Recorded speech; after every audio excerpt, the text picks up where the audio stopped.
Yo, what's up? Hello, and welcome back to another stream.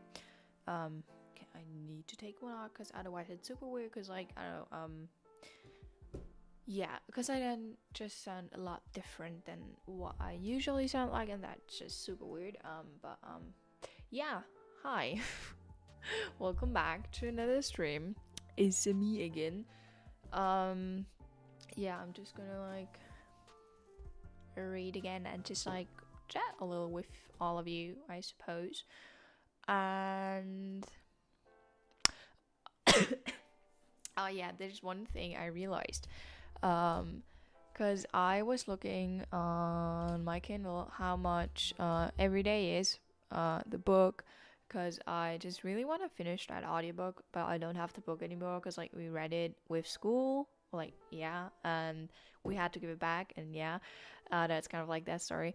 And I realized there are actually two more books. It's like a book series, like where a trilogy. That's what it's called, and I think that could be very interesting to read. Um, Next after we've read this, which is probably gonna take years. And I mean that for that being a thing, I suppose I just need to stream regularly. So yeah, we'll see about that. And well, I suppose we can just get started already. So I am gonna turn up the music and then we can get started with reading. So music's paused. Also, I'm wearing a hoodie because I know I just feel it, and I'm kind of cold. So yay. Okay. But let's just get started. Exactly. We're if anyone wants to know, we are on page 33, which is kind of crazy and insane. But here we go. Hope glimmered when it was announced that there was to be a school concert given by those students who played the recorder. Despite the level of manual dexterity required to play this instrument, a twig with notions, if you ask me, I had enthusiastically taken it up, by which I mean I'd blow heavily into it as my fingers flailed about without rhyme or reason. Spare a thought for my poor parents, tortured daily by the cacophony of squawks and squeals. Disordance doesn't come near it. I was vaguely conscious that my fingers weren't up to the task, but I did manage to bash out something not too far removed from Francesca's. I have no clue. I do not speak French. And that was enough. French. Yeah, I always mix up the country with the word of its language. Yeah, I don't know. I'm just gonna read. And that was enough to satisfy me. I freaking loved that tune. So what if it was the only one I could play? Who needs more than one tune? Especially when playing the recorder meant that you got out of class. That sealed the deal for me, and I threw myself into concert practice with gusto. The new tunes were more complex, but a small thing like piss poor coordination wasn't going to get in the way of my confidence. I never thought about having to play in tune. No, all I saw was the being on stage bit. How cool.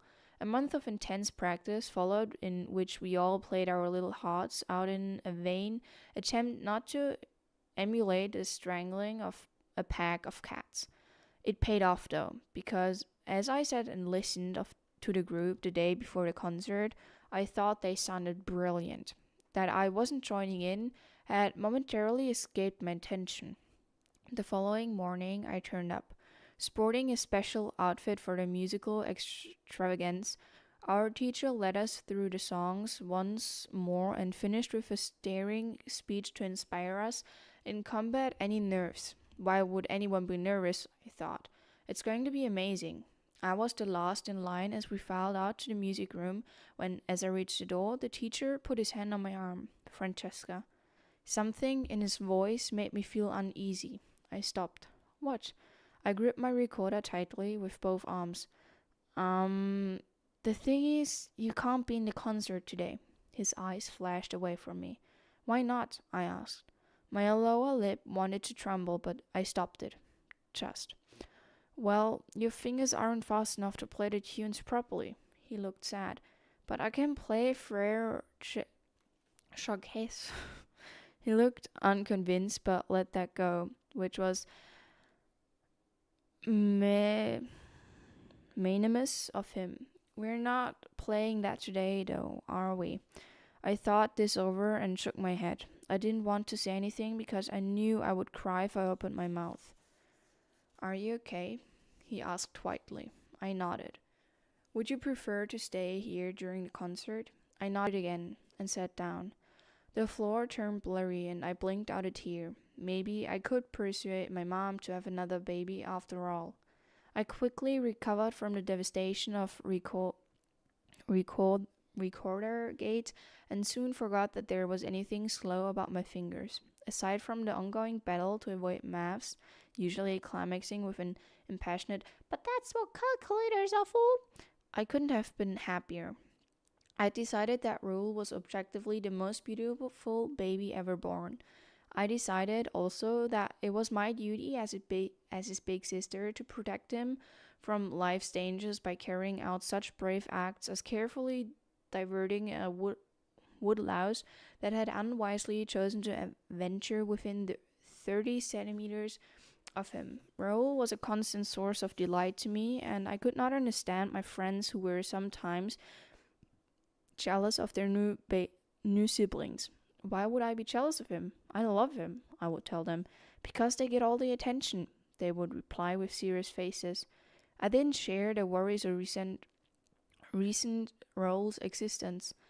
Not the tiniest bit.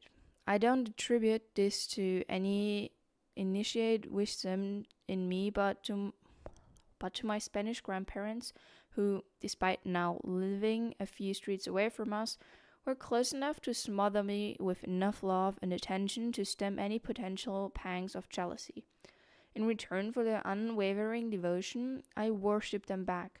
I loved spending time with them. Yayo and Yaya, I do not know if you say it like that, left the discipline stuff to my parents and spoiled me rotten. I could eat chocolate any time of the day, and I was even given something called Coke, which was brown, fizzy, and disgusting. I loved it. But even better than having sugar-loaded treats always at my disposal was that they made me feel not just normal, but special. I still considered both myself and my life to be normal. Yes, I knew I was wobbly and struggled with certain annoyances like buttons, but these were peripheral obstacles, and I soon discovered that Velcro sorted that problem out. In fact, I brushed aside any task that proved to be physically challenging, as if it were a momentarily bothersome insect. Once it was gone, it ceased to exist because I was too busy enjoying everything life had to offer. I didn't know that I was disabled in the sense that I didn't feel it or want to feel it. That word was a bad word, something ominous and depressing, so I didn't think about it at all. I just got on with doting on my new brother and playing football. And knock down Ginger. That's the game where you ring someone's doorbell and run away. Yes, run away. You'd think I might have wondered whether I was cut out for it. You'd think I could have accepted philosophically that it was not designed for the likes of me. You'd think I'd have figured out more appropriate methods by which to annoy my neighbors. Instead, without the merest whiff of a doubt in my mind, I decided it was my new favorite game. And once again, I led my loyal group of local boy friends in this exciting adventure. As the only girl in the gang, I occupied an exalted position. Keen to retain their admiration, I volunteered to ring the first bell. I pressed it, turned around, and only then realized that a quick escape might be beyond my competence. For a moment, reality collided with my ironclad self-perception, and I remembered that I wasn't as fast as I wanted to be. I felt a sharp prick of disappointment. But by the time I slowly but safely staggered down the road, the reality of my abilities had quietly slipped away again, obliterated by the cheers of the boys whose faces were flushed with childish excitement at my act of daring. My luck held. I rang lots of bells and managed each time to scarper before an irate grown-up could tell me off. It couldn't last. When I was 9, the family visited an old friend called Herman on his estate in West London. Estate is in council, not lord and ladies. Herman had, as always, cooked an amazing dinner, but Raoul and I were itching to play outside with the local kids. Leaving the grown-ups to their conversation, we scampered out. I know a game, said I, with a glint in my eye. Let's ring on doorbells and run away. Raoul, still angelically perfect in my eyes, was in the middle of a naughty phase and immediately agreed. The other two kids concurred. The location was hardly conducive,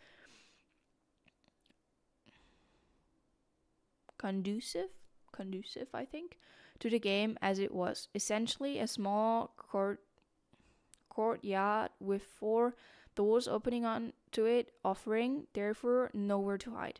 But true to my signature short-termism, I didn't let that get in the way. Raoul, at 4, already faster than me, went first, picking a door, pressing the bell, and then shooting back to Herman's flat, where we all waited, giggling uncontrollably. This was fun. Next up, it was my turn, and I picked a door right next to Herman's flat. A daring choice, but that's how I rolled. I pressed the bell firmly, turned to the step of the concrete doorstep, and discovered with some annoyance that I was slower than expected. I even paused to wonder why my legs weren't moving faster. A second later, the door flew open and an arm grabbed me. My bravado melted and I screamed in shock. A hairy, tired-looking man stared at me. I'm a policeman and I work nights, and you've just woken me up, he growled. I decided the best repost. I don't know if you say it like that.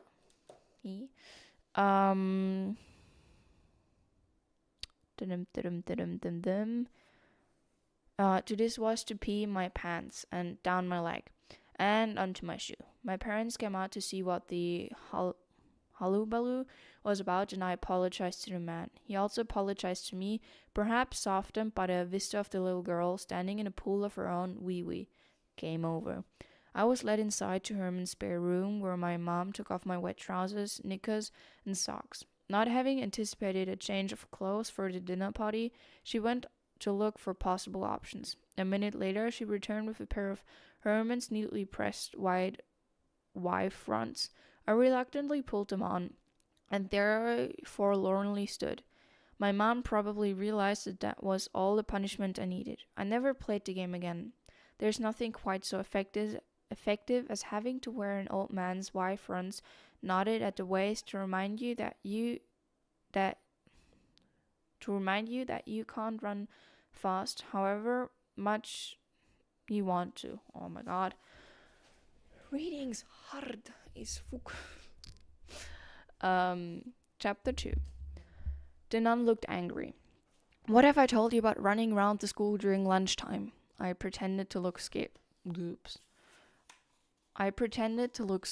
Sorry, we won't do it again, I said sheepishly. We did. Shortly before I turned 7, I left Salisbury Road in infant school and started at a bilingual Spanish and English junior school in Portobello. My parents hoped that it would facilitate my further learning of Spanish.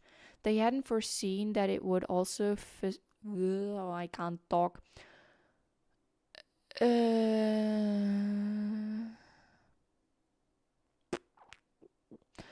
That it would also facilitate my terrorizing of old nuns.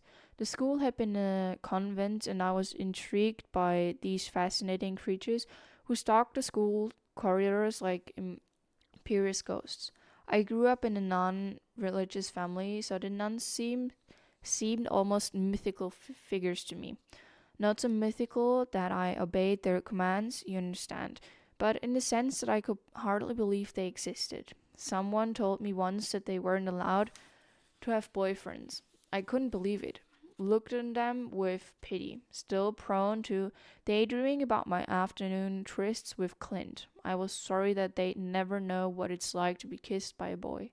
I wondered if they'd if they'd any idea what they were missing and if they cried into their nun pillows at night.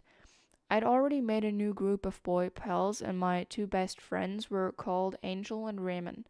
We quickly became an inseparable trio, and I suspect I was in love with both of them at the same time, and that they were in love with me. Sister and Maculata would have been scandalized. The school was old and huge. It was amazing. It went on forever. Stairs leading to rooms, leading to corridors, leading to stairs. For three excitable 7-year-olds, it was a virgin territory. No pun intended.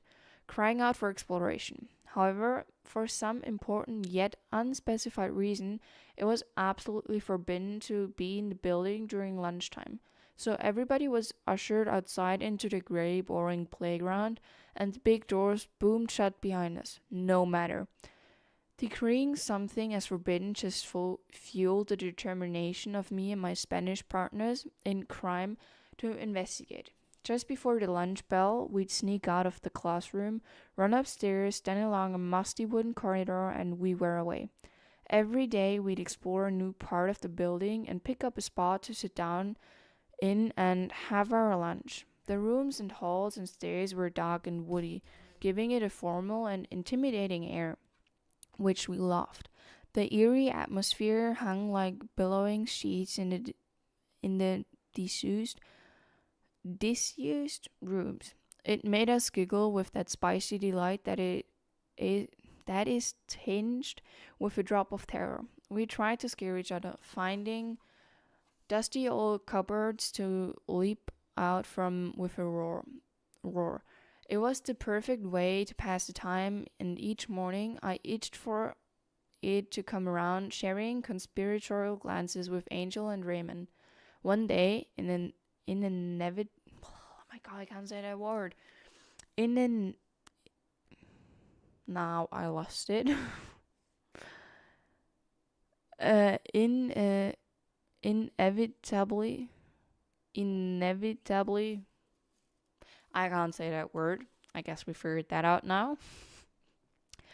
We came tearing around the corner and crashed into our disapproving nun. The hardest part was trying not to giggle.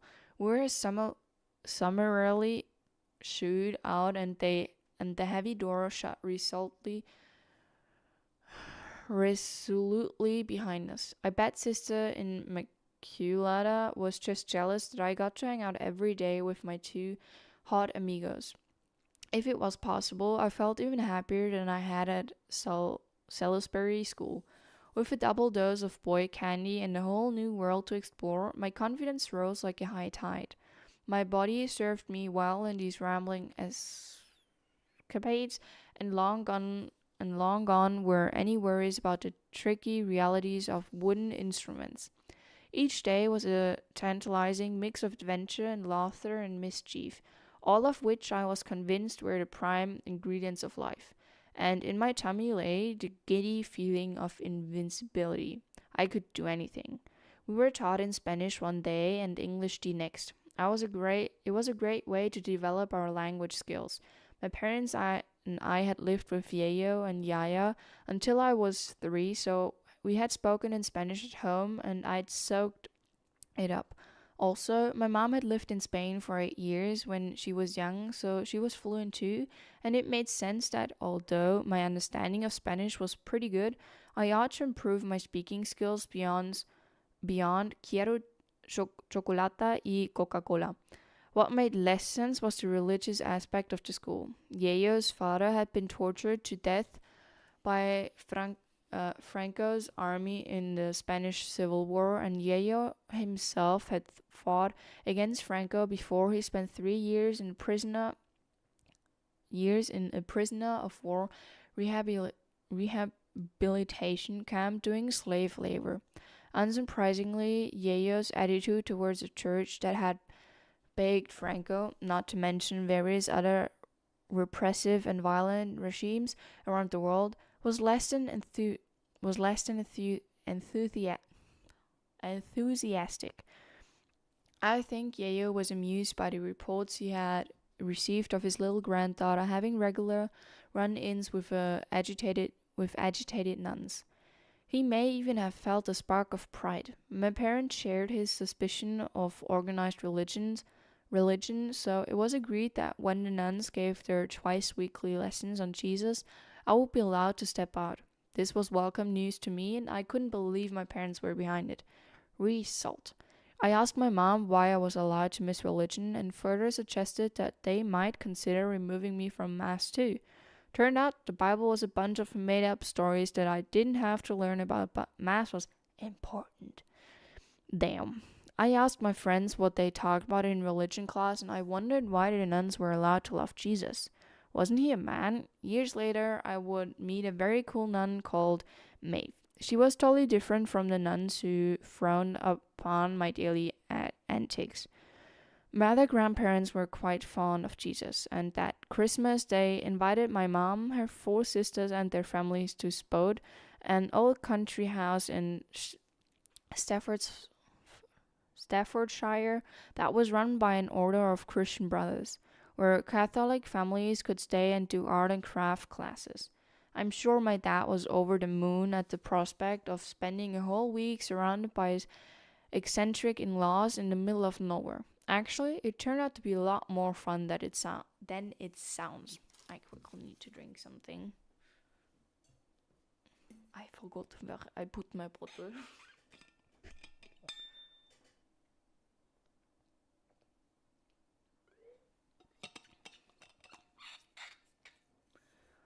And let me quickly have a look on something. Alright, yeah. Damn, already been 27 minutes, so actually more like 5 minutes intro and then like bit of talking, so about 20 minutes of reading, and I suppose that's not too bad. Oh my goodness, how long are these chapters? Damn. Okay, maybe they feel a lot longer because I'm like reading rather slow. What the? Damn. No, I skipped a chat. Oh. Oh yeah, no, lovely. It's like another 30 pages. Actually, exactly 30 pages till the next. Exactly. Till the next chapter, and I can tell you so much. I won't read that long anymore because I already feel my throat, and I don't know. I need to be honest. It kind of feels not really disappointing, but like knowing that there is no one watching because I just looked at what's the thing I looked up, and I mean I shouldn't be too sad because it was like kind of like obvious because like it's YouTube, new platform. I basically have no community over here, and YouTube. I still think YouTube isn't really streaming platform, and what I think is really weird. You need to say which category you stream, but there isn't a live category, where you can just like look through those categories like similar to Twitch or something. There's nothing like that. So why even put in that category if there only is like I feel like you only get shown like news, gaming, sport, and I think that at least I've never seen any other um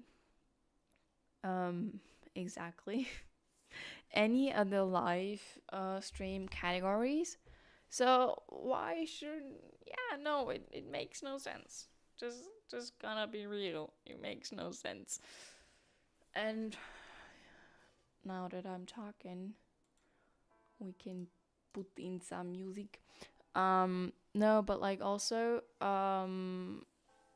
what I've realized, what makes streaming a lot less, like, not always a lot, but often a lot less um enjoyable, at least for me, maybe it's also just in my head, is knowing that there's no one watching, especially once you've already had people watching you, I suppose. Like, oh, not really no one watching, but like no one being like active in the chat. I don't know if that makes sense. Um, but yeah, so that's just something I realized for myself. And maybe that's also why I said I won't read another 30 pages, cause that's just a really long time. And I mean, one thing with reading, it feels extremely long. Like it feels like you've been doing it for ages, or like I that I've been doing it for ages, even though it's been just like 20 minutes or something. So yeah, and I think another thing that kind of like comes on top of what I said before, like with the that it kind of like doesn't make as much fun when there's no one in the chat, is that it kind of feels like a waste of time, because like you know that there is no one watching, so you kind of like, well, I'm kind of like, why should I be doing it when I know no one's watching? It's like, yeah, I mean, I would say it's better than just watching YouTube shorts the whole day. But yeah, that's just a thing in my head, in my, like, yeah, I don't know. Oh my god. And usually I say I don't know when I yeah, when I don't know, and my, oh my god, when my brain is out. That's another thing. Exactly. So the question is, what do I do? Do I continue? Do I maybe play a game? I mean, I theoretically have a few, but I probably need to do an update for all of them, and I don't really think that would change like the amount of people watching. I don't know. Though you are probably more likely to have people watching while gaming. I don't know, because it seems like there is a category for that you can actually find. um, but yeah, let's just quickly have a look. YouTube live streams, featured live streams, live streaming. Yeah, there's like, I am on live, and then there's like category now live. Yeah, wow, you see a lot there. Then shortly streams that are not live, but are going to be live. I don't know. Then news, gaming, sport. That are the categories you see when you go there. And I don't want to be mean or anything, but that is kind of disappointing, because there are more categories when like creating the stream. I don't know if I can change it now.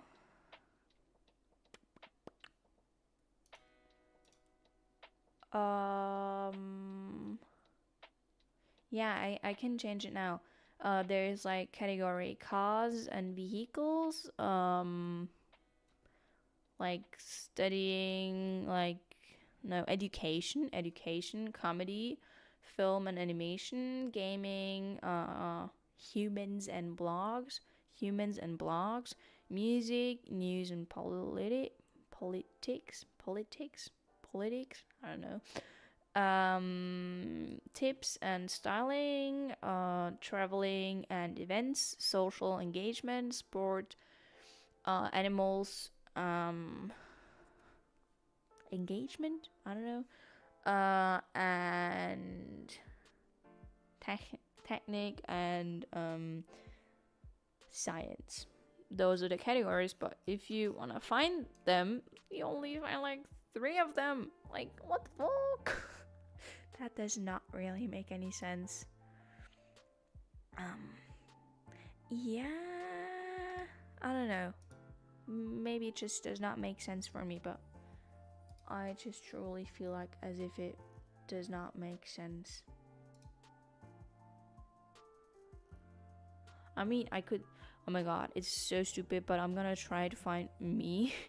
I'm now in like where you see all streams. I don't know. They're like just completely yeah, apparently those are all streams. Lovely. I definitely saw my stream. What the fuck, YouTube? I'm just like on the category now live. And I don't believe that there are only like, how many channels are these? I don't know, 100, 150 maybe? I don't believe that those are all that are live, especially since, for example, I do not find myself in that category. But let's be real, I am live right now, so it does not make sense. Ah, my goodness, YouTube, you need to work on that. Seriously, because that is, yeah. No, it just does not make sense. All I gotta say to that. Ow, my foot. We can click that away. We can click that away. Yeah, no. And I suppose I can click that away. Lovely.